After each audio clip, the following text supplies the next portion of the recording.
Every day, traders and investors dive in to tackle the ever-changing markets to find opportunity. Futures Radio Show is your number one source for answers to the questions that all market participants want to ask. Veteran futures trader Anthony Crudele sits down with the most influential leaders and top traders in the industry.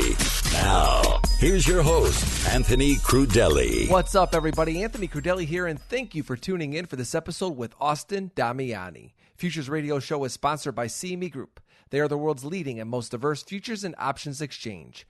E-Mini Group's markets help individuals and businesses around the world effectively manage risk.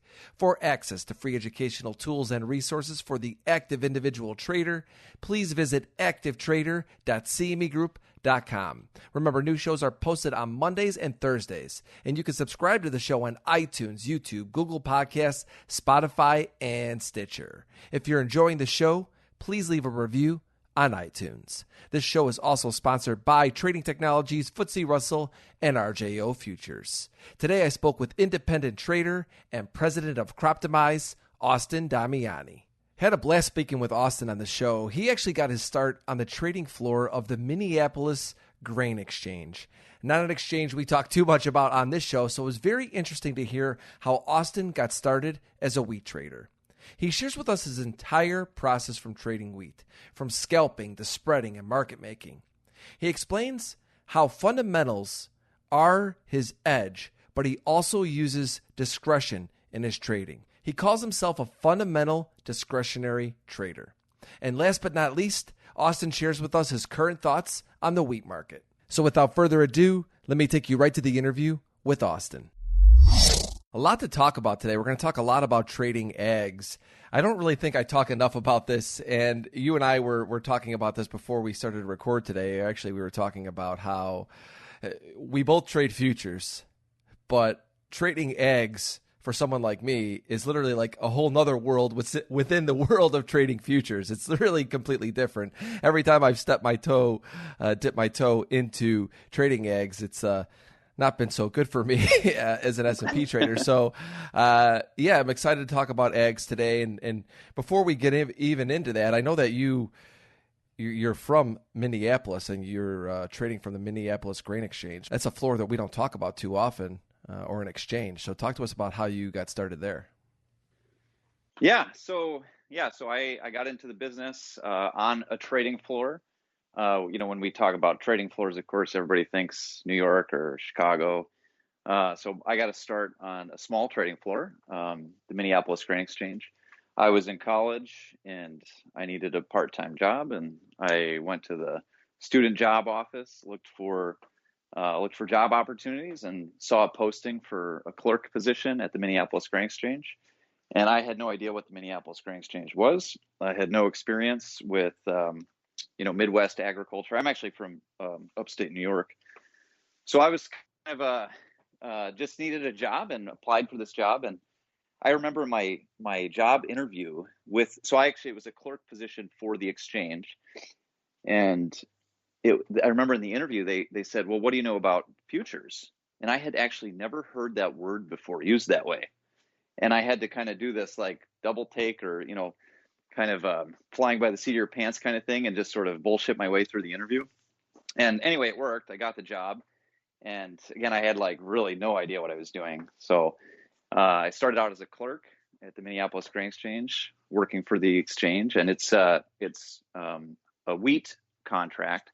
It's a hard red spring wheat futures contract. That was their main, and today too, that's kind of their flagship futures contract. So it's, the main wheat contract is at the Chicago Board of Trade and Kansas City Board of Trade, which is now all part of the CME.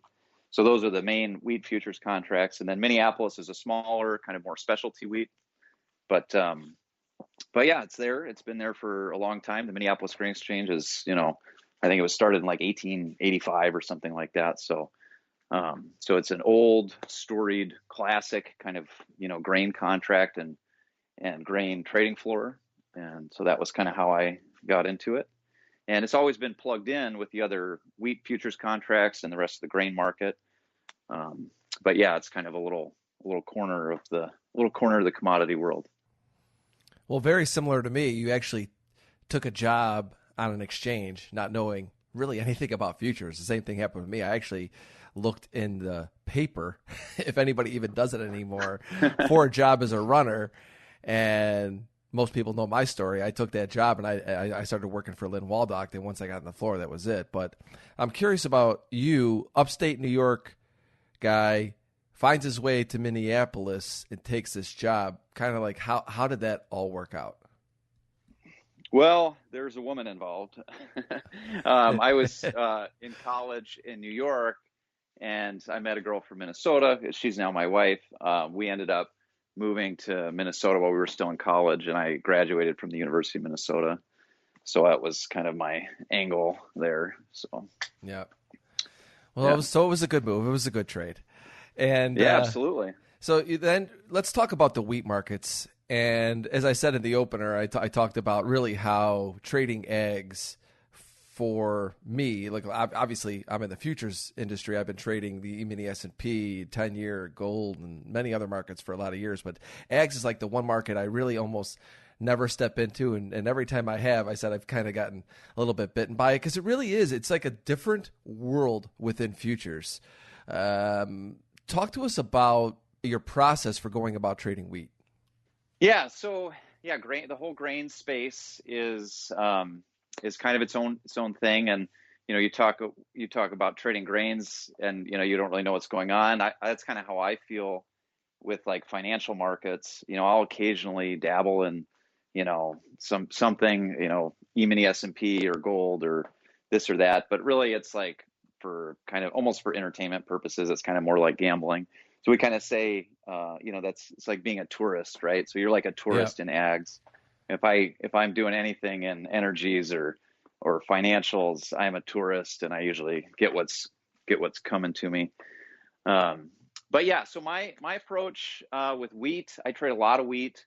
I'm a member of the Minneapolis Grain Exchange, member of the Chicago Board of Trade. I trade probably, I don't know. I think my average monthly volume is like 10 to 15,000 futures contracts a month. I trade a lot of spreads. So for me, when I approach the futures market, oftentimes I'm really thinking like I'm trading wheat first, right? I don't really like identify as a futures trader so much as I say, okay, I'm a wheat trader, right? So I think that's something that we see with grains. And it's kind of like a joke, that I have about what I do, or I say like, if I'm in New York, I can say, well, I'm a derivatives trader, right? And it sounds really cool, and people can kind of like relate to that. And if you're in Chicago, you can be like, oh, I'm a futures trader, and everybody kind of knows what that means, and they can relate to you. And then if I'm in the Midwest, like if I'm in Minneapolis, or if I'm in North Dakota, or Montana, or Kansas, I can say, oh, I'm a wheat guy. I trade wheat. That's what I do. And so for me, it's all the same thing, right? Because whether I'm trading wheat or, the futures contract is the instrument by which I trade wheat.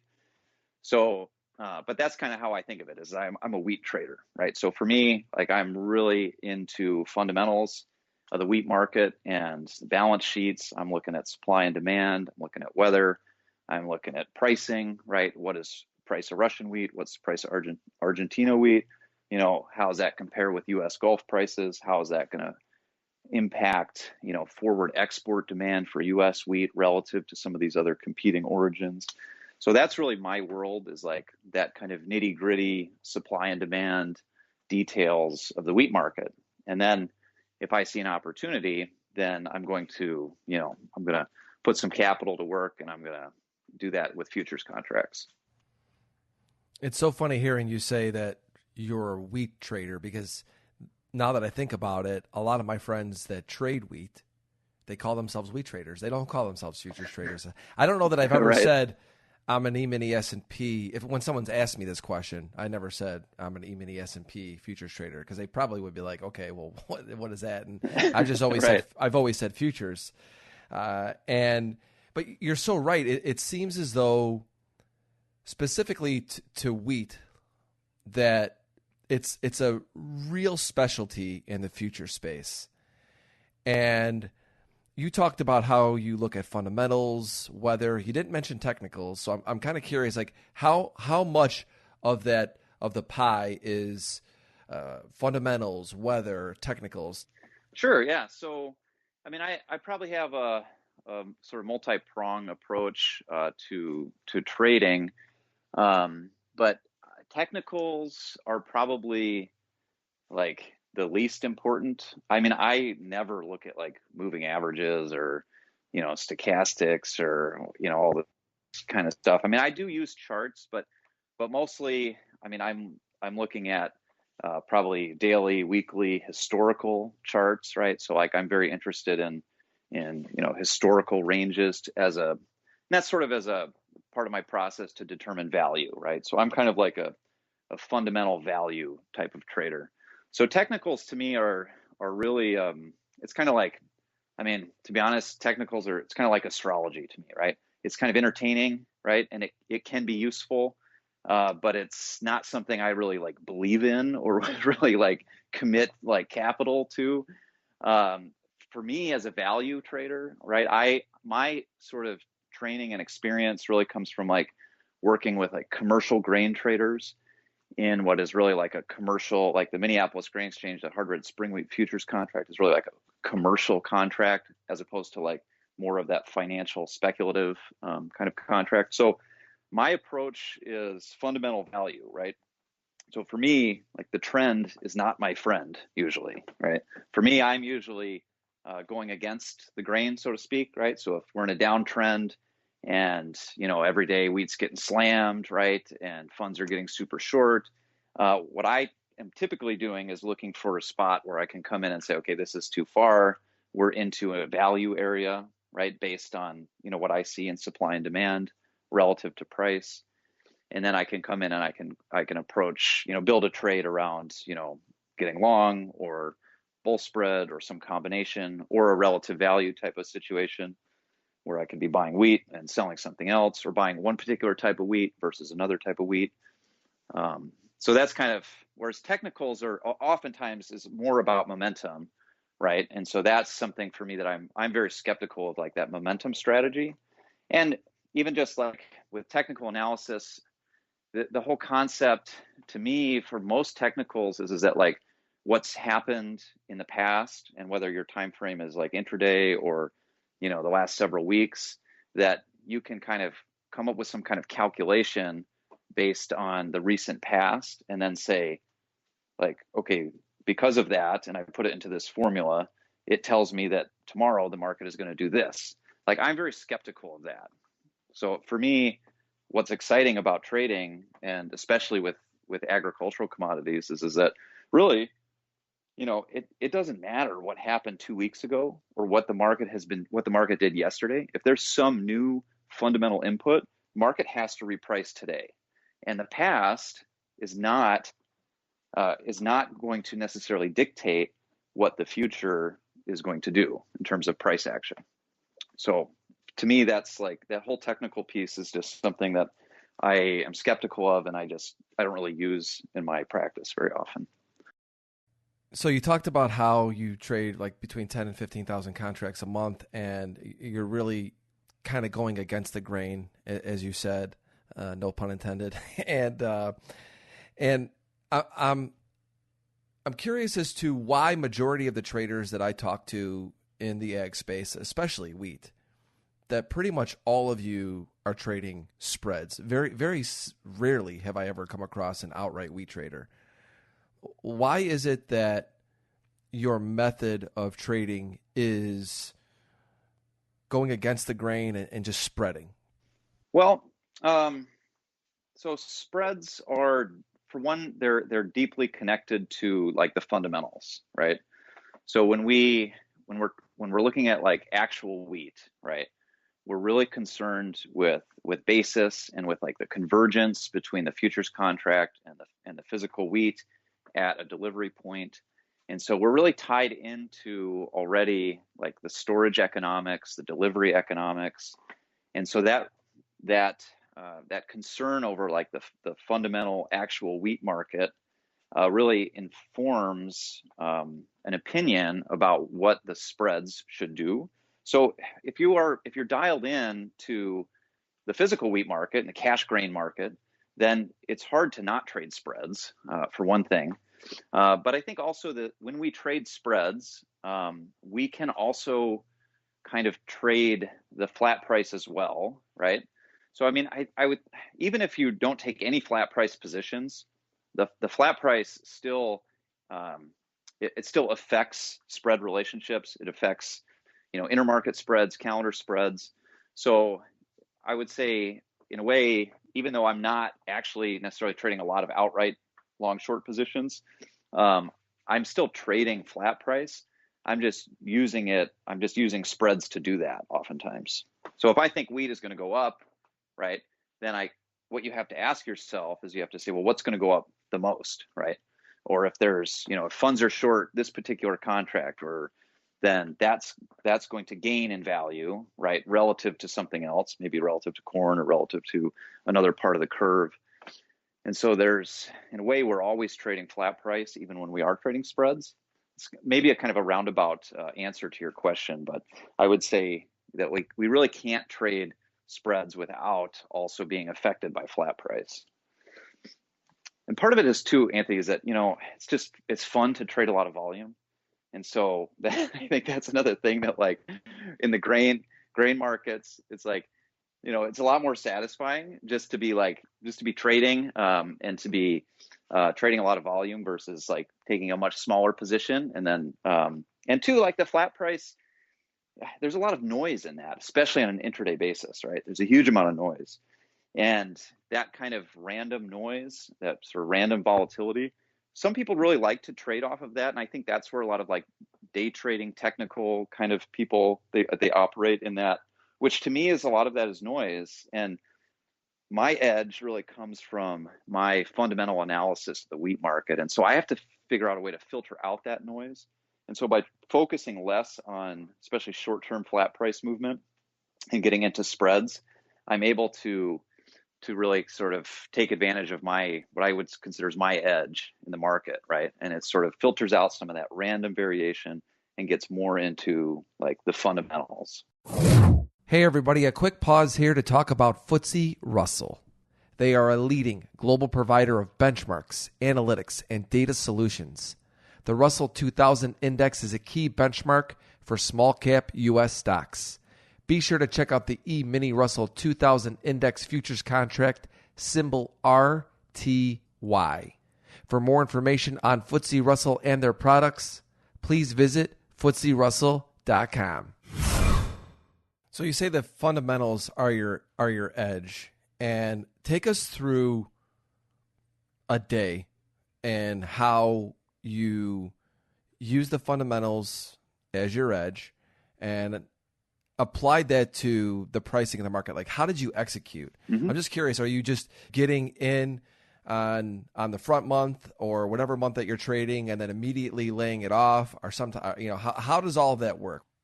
Yeah. So I would say that, like, a typical day, right, I'm going to be taking a few different strategies. So I might be doing some market making, I might be doing some day trading, and then I may have like a position, it's more of a longer term fundamental position.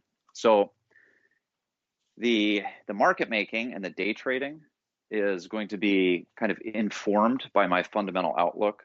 So that's why I say it's kind of a combination approach. So if we take a calendar spread, front month calendar spread, in Minneapolis wheat or Chicago wheat, right? I could say, okay, I'm going to be on the bid and the offer. I'm going to lay up 100 contracts and I'm going to try to see what I can get, right? Hopefully you get filled on the bid, you get filled on the offer, and then you're able to kind of scalp a little bit, right? That would be just kind of like a straight neutral market making kind of approach. And I do some of that, but more typically, I'm going to have a fundamental opinion about what that spread is going to do in the future relative to the underlying physical wheat market. So say, for example, the July SEP Chicago wheat spread is 5 carry bid at 4 3/4 carry. And I think it's going to go to even money, right? This is just a hypothetical example. I may still do some market making, but I'm going to bull spread first, right? So once I get that position on, then I'll start scalping around my position, but I'll the whole time be carrying some inventory that's consistent with my fundamental outlook. So it's this combination of market making. I'm on the bid and I'm on the offer, but I'm not going to get short, right? I'm only going to sell out part of what I own, part of my inventory. And then if the market goes back down, I'll get more inventory. If the market goes up, I'll get less inventory. And so there's a market making component, right? And that's where we get a lot of that volume, right, is from the market making. But if I get stuck with a position, it's consistent with, like, if I'm wrong and the market just keeps going down, I'm left with all this inventory.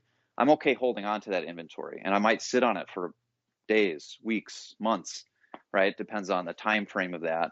And obviously, sometimes we're wrong, and there's some new development or new news comes out. We change our analysis of the supply and demand, and then we have to puke the position, right? That happens too. But generally speaking, I'm going to have a fundamental read of the market, and then I'm going to go and I'm going to day trade. I'm going to kind of try to rotate inventory that I have and scalp around it. But if I need to, I'm okay just sitting on it and waiting, because that's that kind of more fundamental discretionary approach to the market. So even Does that make sense? It makes total sense. So even though you're an active day trader, a lot of times you're sitting on a core position that supports your fundamental thesis, and that's really where you find your edges. And what I think is very similar to even what I do as an outright trader is typically on a day-to-day basis, I have a core position that I find my way in, and then what I'll do is I'll scalp around that position. I try to get something on that I want to hold for the day, but then sometimes I look up there, it rallies really quick or breaks really quick to an area where I'm like, you know what, I'm going to scalp this. But what I have found for me is that by having that core position on, and whether the market goes against me or with me in that position, that I feel more in tune with the market and actually helps me scalping. Do you feel the same way? Yeah, absolutely. Yeah, I mean, I think the problem that I have sometimes is that I run out of inventory, right? And that's kind of like, that's an area where I'm always trying to work on. But absolutely, you get dialed into the market, and it feels so good to be able to rotate that inventory. Like the best situation for me is where I like to think of it where I have a position and then I get paid like to trade around it, and then at the end of the day I still have the same position. Like that's like because then it's sort of like getting a dividend, right? It's like you risk your capital, you buy stock, right? And then if it's a dividend paying stock, you kind of get paid, right, to sit on that position and to risk your capital. And that's kind of how I feel like what we do when we have that core position and we're able to successfully scalp around it. It's like we're generating a dividend and we're getting paid to carry that position and to keep that inventory. Yeah, absolutely. Those are typically my best days, are the days that I'm able to carry a position throughout the entire day. The market keeps me in it and I'm able to scalp around it, pick up bits and pieces here and there. And that's really what I was saying. Like that's when I feel really kind of in that zone where you're like, look, this is working and this area is now hitting, but I don't want to dump my entire position. So maybe I'll scalp, get out of some, then get back in it. Explain to us when you talk about rotating inventory. I'm not sure that everybody probably understands that. Yeah. So yeah, it's like, say I put a spread on, for example, right? So say I buy, 100 contracts I put a bull spread on. So I buy 100 spreads, and then that spread is up a penny on the day. And so great, I've made some money. But I think that based on my fundamental outlook, right, I feel like there's still upside to come, but I can take half the position off, and then the market sets back. And then at the end of the day, it's unchanged on the day, and I can buy that 50 back. And so to me, that's, I had 100 contracts, and then I had 50 contracts, and then I'm back to 100. So I've rotated 50 contracts in my position. And then at the end of the day, I've still got the same inventory. So that's kind of how we think about that. So we're rotating, we're scalping, essentially. A question I have for you when that happens, let's just say that you rotate out of something that you have a fundamental bias in, and it doesn't allow you to get back in at a better price. I mean, obviously that's good if you still have a portion of the position on, but do you try to maintain the same position? Do you just get back in it? Walk us through how that all works. Yeah, no, trades get away from me all the time, and that's something that happens. I'm not particularly systematic about it. I mean, in general, I think my approach is that if the market moves in my direction like very quickly, then I tend to take profits sooner. If I have to sit on a position for a long time, then I am usually going to let that run its course longer. But it's very common for trades. You just don't always nail it, and you've sold too much too soon, and then you have a smaller position when it really starts to go. That's something that happens to me all the time. But for me, I tend to be, and a lot of fundamental traders are this way. We tend to be kind of early in the market. So we get into positions early, and then we tend to get out too early as well. That's something that happens. I try not to chase it, and again, that's kind of where that value, like I can put a big position on if it's in a value area for me, and I'm willing to it's at a spot where I can say, okay, I can put a big position on, I can just sit on this. But as that market then goes, right, it's frequently it's farther away from that value area. And so I'm not going to jump back in and chase the market higher. Sometimes you end up doing it, and that's kind of that FOMO thing where, say, oh, shoot, I had this, I would have nailed it. I got out too soon. And then, but, as whenever you get back in, it usually doesn't go so well. No. What's interesting to me is as fundamental as you are, and you say that's your edge, there's a lot of discretion involved in your trading as well. Oh yeah. I mean, I would say I'm like a fundamental discretionary trader. Yeah. It's a huge amount of discretion. I use and something you've talked about too, like that, use like your gut, and like I use my intuition or my gut feeling a lot in terms of like the execution. So I might be analytical when it comes down to my supply and demand, balance sheets and doing my fundamental analysis. But then on that execution, for me, there isn't a system.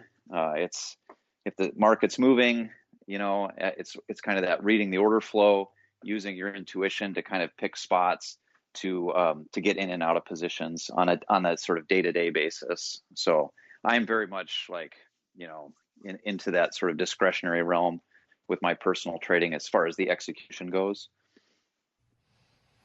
With your intuition, I want to stay there for a little bit because that's the one thing I feel is the most difficult when you go from someone like myself who's trading E-Mini S&P in 10-year. Like I've built a relationship with those markets, and it's like there's just a move that will happen, and either I'll be like, okay, that's either news or something's up, and I just like I'm very much in tune with it, and if there's nothing, then either way, I have that feeling as it's moving that I'm very used to. So I know how to react right away. Is that the same kind of thing that you're talking about with the wheat market, that you've built such a good relationship with it that the movements within the day is really dictating a lot of how you're scalping? Yeah, absolutely. I mean, I think a lot of that's the distillation of just years and years and years of experience and watching the market, right? So we call it our intuition, but a lot of it is just, it's kind of like programmed experience, right? And where there's some pattern recognition that's happening kind of probably below the conscious level that informs our decision making.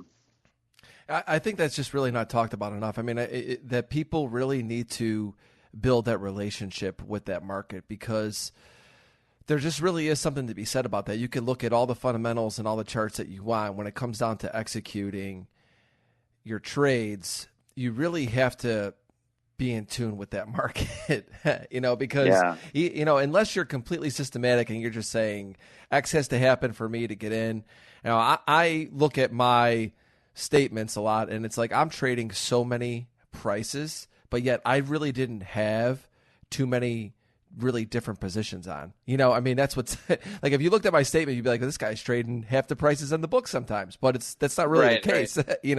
The case is I might just be going 1, 1, 1 or whatever it is I'm doing to kind of get into the market, because as I'm putting the position on, I'm waiting to see how it's going to react, feeling it. Yeah, absolutely.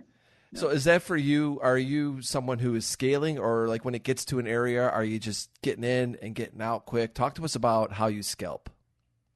Yeah, it's kind of both. From a day trading standpoint, there's a lot of scaling. So I'll trade calendar spreads, intermarket spreads. I'll trade some flat price. I frequently have like an option position, an implied volatility position. So there's a lot of, of scaling for those kinds of things. If I'm long gamma, right, I'm going to have scales in for option hedges. And if I have a fundamental position that I'm sitting on, right, I'm going to typically have some targets based on my fundamental value analysis. And so those will all usually always as well be kind of scaling in and scaling out. Those are sort of longer term. And then on a day trade too, I will frequently be scaling. That's generally going to be my approach to all my execution, really, is scaling in and out. So if I say, okay, I want to, buy Minneapolis wheat and sell Kansas City wheat today as a day trade, I'm going to I'll start small and I'll scale into it.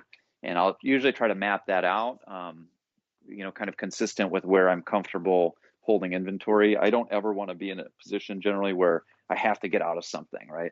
So even if I'm going to day trade, I'm going to scale into it. So I'm not ever going to put on a huge position all at one price.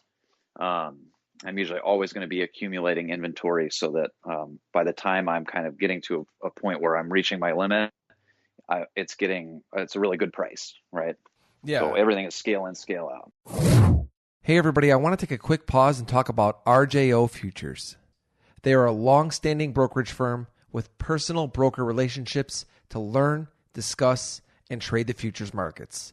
To learn more about RJO Futures, please visit rjofutures.com. And for me, like with the S&P, it's always just coming down to how volatile we are. The more volatile we are, the more I'm inching my way in little by little by little.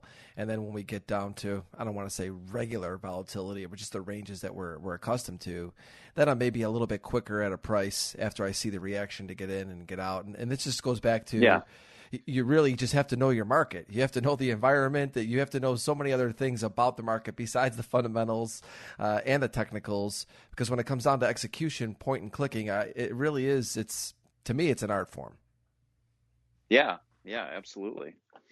Yeah, you got to know your market. You got to watch the tape, right? You got to sort of distill, get that experience and let it kind of sink in. Or you have to, you have to either program it with a computer, right? Or you have to program it in your brain. We do that through experience, right? Yeah, absolutely. A couple things before we get into rapid fire. I pulled up a wheat weekly chart, and if people want to see what a bear market looks like, pull up a wheat on a weekly, because people can say the S&P is in a bear market. I haven't pulled up a wheat on a weekly in so long, and I knew I was going to be speaking with you this morning, so I was looking at it going, wow, this thing has just crumbled. Talk to us about really why that has happened, and then just give us maybe your current thoughts on the fundamentals in wheat. Sure. Yeah. So there's big picture stuff that we can talk about, right? And then there's more recent, kind of this year. So kind of depends on the time frame. I mean, really, like big picture for wheat and U.S. ags in general. The whole agricultural industry in the U.S. is really on its heels. A big part of that is the U.S. dollar strength, right? So the U.S. dollar is in, as you know, this just phenomenal cyclical bull market relative to other currencies. So that has been, if we look, especially like since 2014, when the ruble collapsed, we compete with Russia for wheat. In the U.S. and soybeans, we compete a lot with Brazil, right? The Brazilian real, the Russian ruble, relative to the U.S. dollar, is just is really affecting the U.S. prices or U.S. dollar denominated prices of these commodities. So that's kind of like a really big kind of macro cyclical thing that's happening. And then more recently, it's funny because like with wheat, right, in March, everything collapsed with COVID and with equities. And then wheat actually kind of rebounded really fast. And so corn and soybeans got slammed, equities got slammed, crude oil got slammed in March. And then wheat started rallying. So, and part of that is because, wheat is actually for human consumption. It's human food, right? Corn goes into ethanol, goes into animal feed, right? And wheat, it goes into human feed. And all of a sudden people are cleaning out grocery shelves, right? Stocking up on flour, baking bread.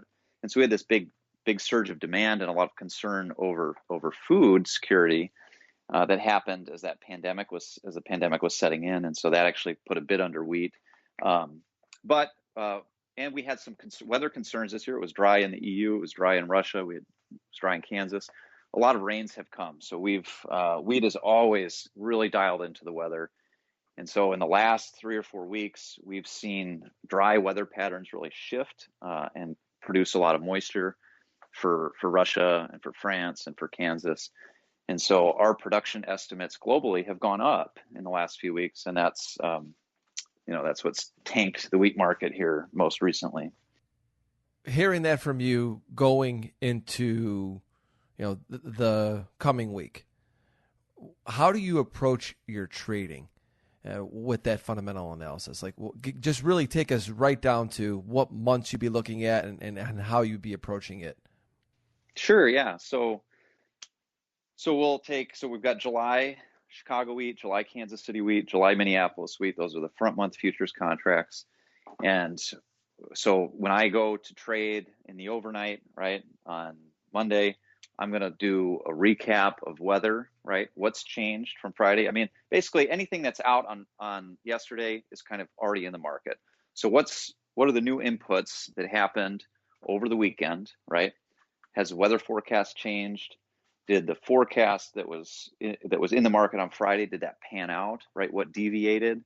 Was there any major change, right? Because you could have a forecast for a big rain event, and then it might not happen, right? And then the market has to reprice. So I'm going to get a recap of the weather, and I'm also going to look at the commitment of traders report. I don't know if that really counts as a fundamental. It's sort of that market structure component. But that also informs my trading. So we're going to look at that. We're going to say, okay, so, commercials have been extending ownership and managed money have been, getting short, right? And so that change in the market structure is also going to inform, my approach. And I kind of keep a daily log of what I think, but then it sort of resets with that Friday report that comes out on the CFTC website. And then I'll go to approach the overnight or the day session on Tuesday next week, and I will have my sort of updates, right? My fundamental updates, market structure update from that commitment of traders. I'm going to look at the positions I have coming in, and I'm going to reassess. I'm going to say, are these all still consistent with my view of the market? And then also we have a crowd progress report that's going to come out early next week. So I'm going to have some anticipation of what that report's going to say.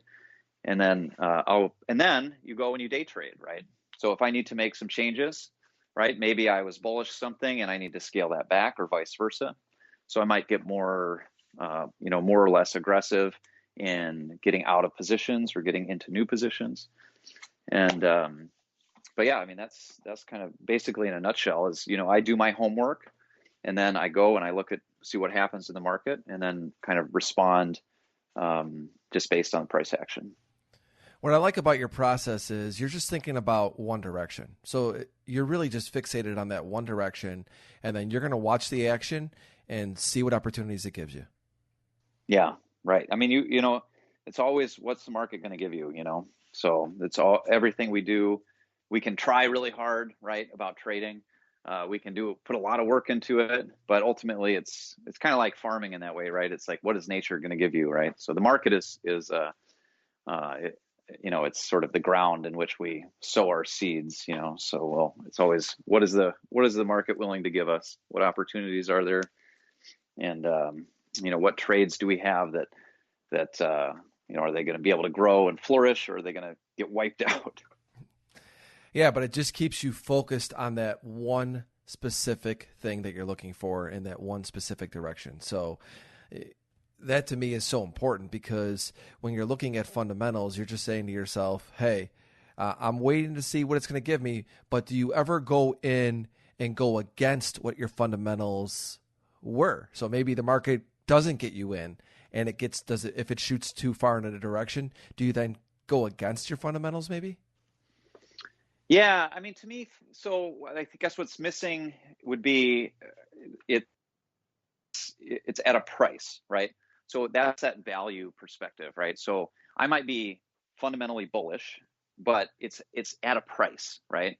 So yeah, if I'm bullish at $5 and then the next day the market's at 520, then to me 520 might be doing something different to the balance sheet, right? So the price of a commodity, right, is it incentivizes, right, supply and demand, right? So if the price changes drastically, that does change the fundamentals, right? So I'm always asking myself, like, what's the function of the market? So I look at the supply and demand, right? Does the price need to go up or down to resolve a supply demand imbalance? And then conversely, what is this price and what is it doing out there in the real world, right? Because we know that's what commodity prices do. They make changes in the real world, right? They're buying acres, right? Or they're rationing demand. So absolutely, like I could be bullish on Friday, and then a few days later, right, if the price has moved a bunch, then absolutely I might change my opinion, because I might say, well, now we're at a price where, guess what? Export demand is cut off, and we're going to buy a bunch of acres, and we don't really need that additional supply, and so now the price is too high and it needs to revert back. So there's always that caveat of I'm bullish or I'm bearish, but at a particular price or in a particular price range. Final question before we get into rapid fire. You're the president of Croptimize and working with one of my very good friends and a guest of this show, Q. Talk to us about what you guys are doing at Croptimize. Yeah, so Croptimize is really exciting. I mean, we're basically using AI, big data analytics to automate the risk management decision making for farmers. So we're trying to take our trader brains and Q's trader brain and then basically code that into an automated solution for the agricultural industry.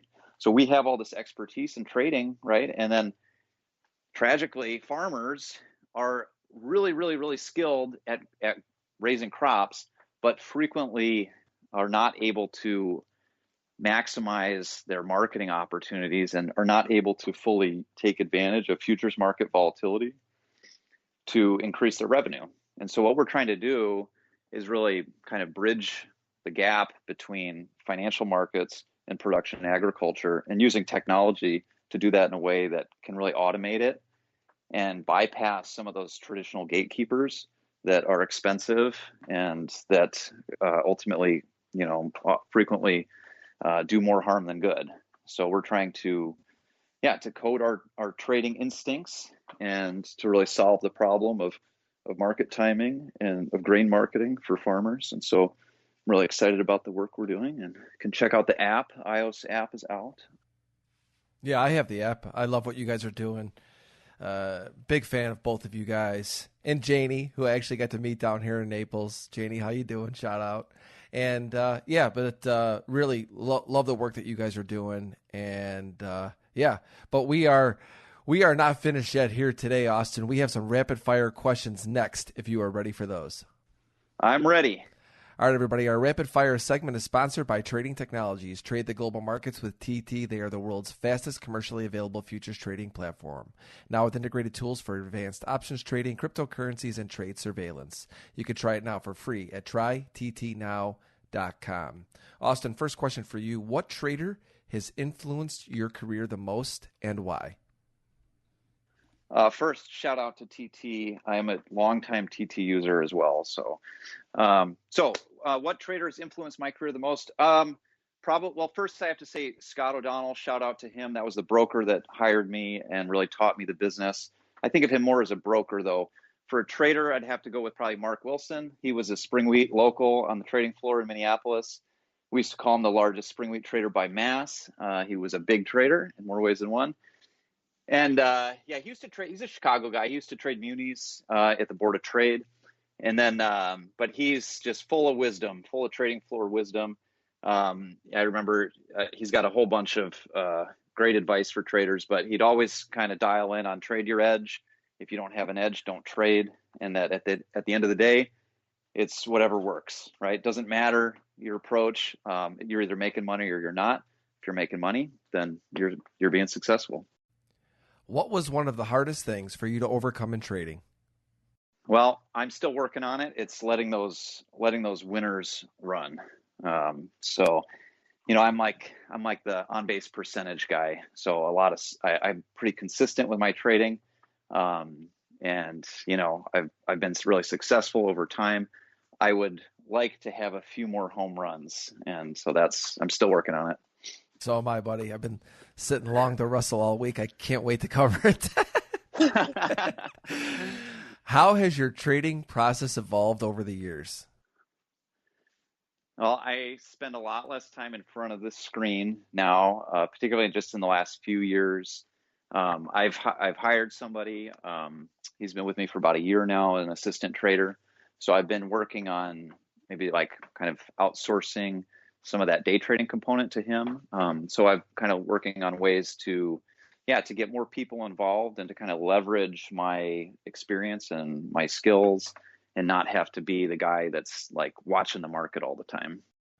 What is one attribute that you believe every trader should have?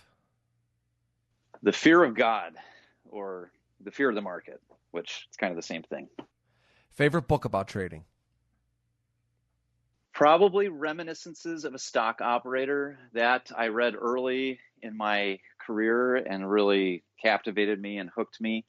Also, maybe more recently, Thinking Fast, Thinking Slow by Daniel Kahneman about cognitive biases. That's a fantastic book as well.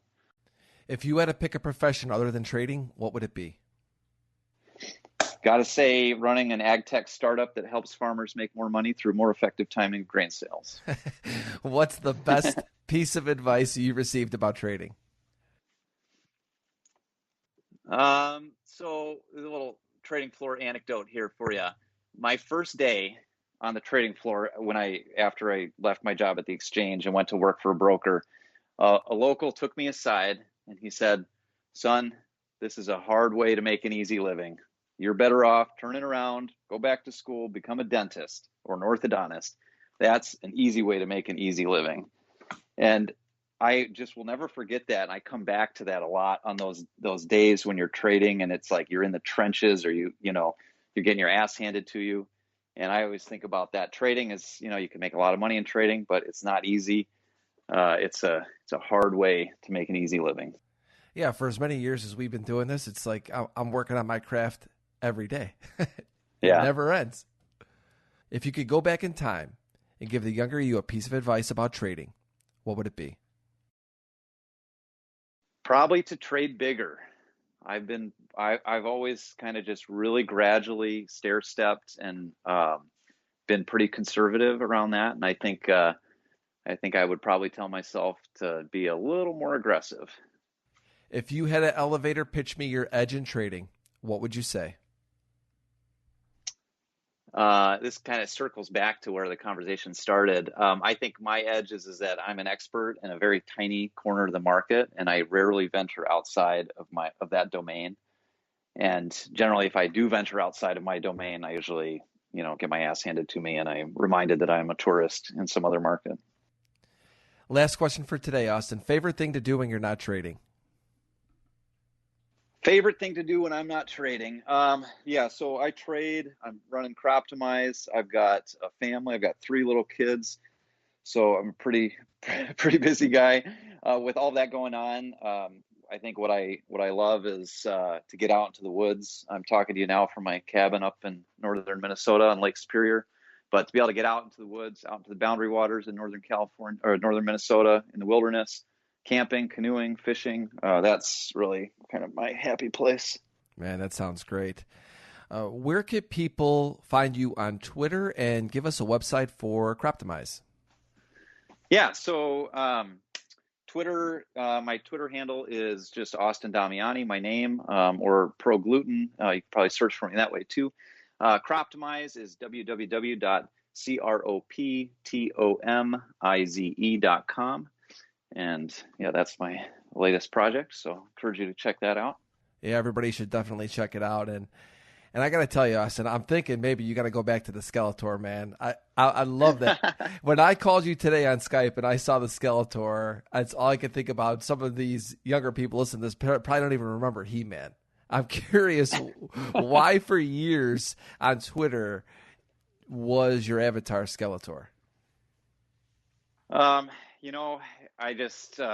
just partial to Masters of the Universe, and I love Skeletor, and I just love, like, I think with Twitter and my email and my Skype and all these, avatars, I always use Skeletor as just kind of a tongue in cheek, and even when I was a broker for a long time, and it's just kind of this is a fun business, right? The grain business is a fun business. Trading is a fun business. It's like you can't take yourself too seriously. If you take yourself too seriously, you're going to wash out really fast in trading. You're constantly humbled. And so I think that was kind of my, it's sort of this tongue in cheek, and it's, you just can't take yourself too seriously, man. So it's just got to have a little fun with things. Of all the movies they've been remaking, I'm thinking they better remake Masters of the Universe. I know I'd go and watch it. Hell yes. Austin, this was a blast today. Thank you so much for joining me on Futures Radio Show. Thank you, Anthony. It was a pleasure. Thank you for listening to Futures Radio Show. If you enjoyed the show, please leave a review on iTunes. You can listen to all of our episodes on futuresradioshow.com, iTunes, YouTube, Google Podcasts, Spotify, and Stitcher.